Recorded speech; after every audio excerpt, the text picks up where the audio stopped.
So if you could give me 3 traits that a dreamer who's to become an achiever needs to have, what would they be? The first thing you have to have, I think, is fearlessness. Because I have been around people who are more afraid for me and what I'm getting into or what I have to face than I am myself. Right. I remember 18 years old and going back home after migrating. I hadn't seen my father in about 4 years. And I was getting ready for the Olympic trials. I was 18. I was running against grown men. This was a new endeavor for me. But I'm confident that I could make the Olympic team at 18.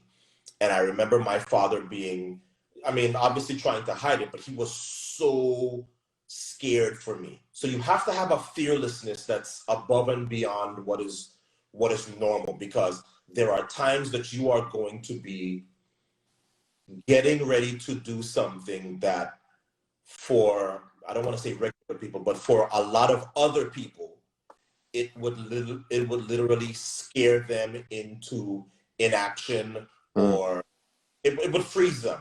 And that's when you have to be at your best. People who achieve have to have a bravery that is not normal. Right. The other thing I think you need to have is you have to have a stubbornness. And stubbornness usually has a negative connotation, but I don't think that's always the case. And I'll give you an example. There are people in my family who said, yeah, well, you're a good talker. You should be an attorney or something like that. And when I sort of came to them with my Olympic dreams and my professional athlete aspirations, it was almost that, like, are you insane? Like, because back then, especially, Caribbean families and so on, the point of intelligence is to go and get a job. Yeah. Right? A conventional job that will give you security and will pay you well. The whole following your passion thing for somebody who is my age, now it's a lot less frowned upon. For my age, growing up in that era, it was not seen as a traditional career path or something that was viable. Yeah, that was just not a thing that was done. So I think you have to be stubborn in that, and I tell this to young people all the time. Be prepared that when you share that vision, that goal, that dream with somebody else, they don't get it.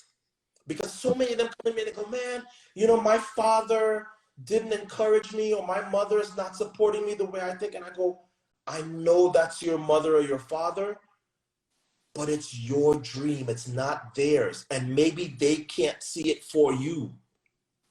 And that's okay.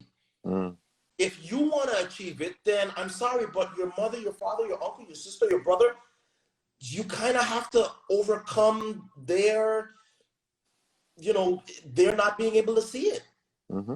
So when I say you have to be stubborn, you have to be stubborn in that you have to be steadfast in, this is what I want to do. And if nobody else sees it, that's fine.